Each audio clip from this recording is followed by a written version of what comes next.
அன்னை சோனியா காந்தி அம்மையார் அவருடைய வழிகாட்டுதலில் UPA 1, அதாவது ஐக்கிய முற்போக்கு கூட்டணியுடைய அரசு 2010 அன்னைக்கு முதலாக மேல் சபை, நாடாளுமன்ற மேல் சபையில் அங்கே அந்த தீர்மானம் வெற்றி பெற்றது. ஆனால் பாராளுமன்றத்தில் தோற்கடிக்கப்பட்டது. அதில் காங்கிரஸ் கட்சி அன்னைக்கு UPA 1 அன்னை கூட்டணி ஐக்கிய முற்போக்கு கூட்டணி அரசு இருக்கும்போது 33 விழுக்காடு மகளிர் இடஒதுக்கீடு மேல் சபையில் அதை அந்த தீர்மானம் நிறைவேற்றப்பட்டு வெற்றி பெற்றது. அதனால் எல்லா இடங்கள்லையும் காங்கிரஸ் தான் செய்திருக்கும். அதே மாதிரி இன்றைக்கு நம்ம லோக்கல் பாடியை சொல்கிறோம், உள்ளாட்சி மன்றம்.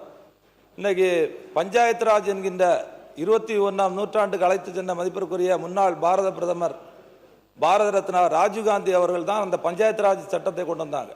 அன்னைக்கு 33% இடஒதுக்கீடு. இன்றைக்கு நீங்கள் ஊரக உள்ளாட்சி மன்றத்தில் 50 விழுக்காடு இன்றைக்கு மகளிருக்கு இடஒதுக்கீடு இருக்கிறது.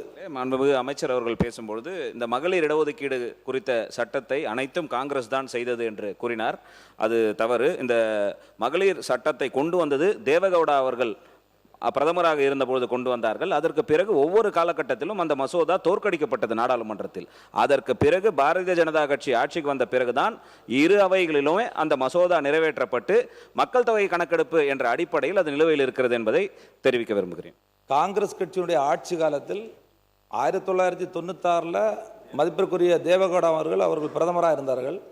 ஆனால் பஞ்சாயத்து ராஜ் சட்டத்தை பொறுத்தவரையில் ராஜீவ்காந்தி அவர்கள் தான் அந்த அடுத்த இளம் தலைமுறைகள் 21ஆம் நூற்றாண்டுக்கு அழைத்து செல்ல வேண்டும் என்று அன்றைக்கு அவர் தான் அந்த திட்டத்தை வகுத்தார். நரசிம்மராவ் அவருடைய பிரதமர் நரசிம்மராவ் அவர்கள் பீரியடில் இருக்கக்கூடிய அதான் பஞ்சாயத்து ராஜ் ஆக்ட் இம்ப்ளிமெண்ட் பண்ணது எங்களுடைய ஆட்சி காலகட்டத்தில் தான். அதே மாதிரி 2010 அன்னை சோனியா காந்தி அம்மையாருடைய தலைமையில் இருந்த மன்மோகன் சிங் அரசு தான் 33% இடஒதுக்கீடு மேல் சபையில் கொண்டு வந்தது எங்களுடைய காங்கிரஸ் கட்சியினுடைய அரசு.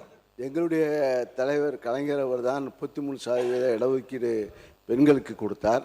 அதே போல் சொத்தில் பங்கு சமபங்கு என்ற பெண்களுக்கு சமபங்கு என்ற சட்டத்தையும் கலைஞர் தான் உருவாக்கி கொடுத்தார் என்பதை தெரிவித்துக் கொள்கிறோம். பெண்களுக்கு அதிக முக்கியத்துவம் தந்தது எங்களுடைய இதய தெய்வம் புரட்சி தலைவி அம்மா அவர்கள்.